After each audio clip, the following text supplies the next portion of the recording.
Use your leftover roast veggies for this dish. Otherwise, start the recipe by roasting your vegetables.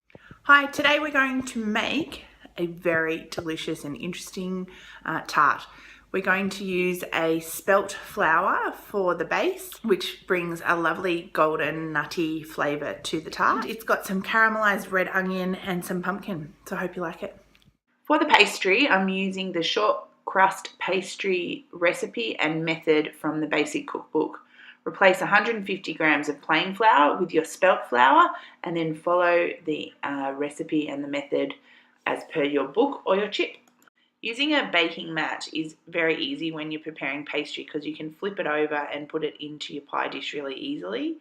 If you use a fluted tart dish, it's much easier because the pastry actually has something to kind of grab onto and the sides will stand up.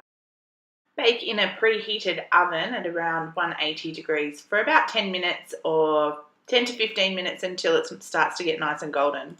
Here we have the baked spelt pastry tart case. Rainbow chard, and it's really delicious if you haven't tried it before.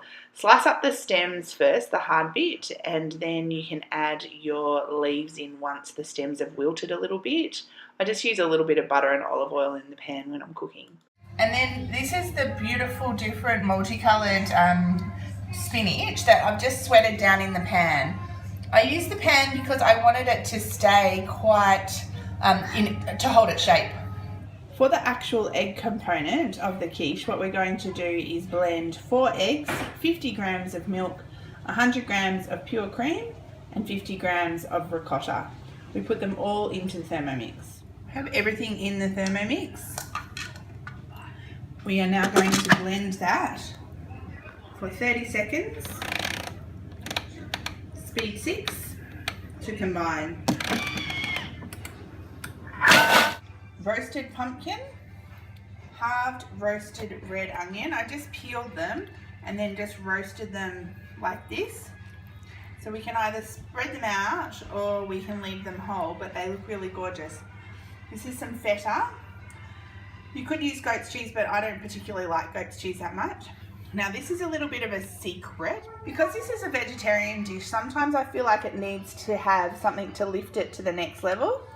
What I've done when I've roasted the vegetables is roasted a Josephine pear, and then I've just cubed it into really tiny small pieces, and I'm going to sprinkle over the top. Okay, we're nearly there. You now just go about assembling your tart. So whatever style you like, you can either do it in circles like I've done it, or you can do just a random smattering and layers of everything, however you like. So put your roast veggies on. Sprinkle the pear over the top and make sure that's going across the whole pie. Then what you do is put your cheese on and add your egg mixture. Now we're going to bake in a 180 degree oven for about 35 to 40 minutes until golden on top. I hope you liked today's video. It's been a while since I've posted. I hope it also inspires you to go out to your local farmers market and get some beautiful fresh produce this weekend. Check out our other videos and see you soon.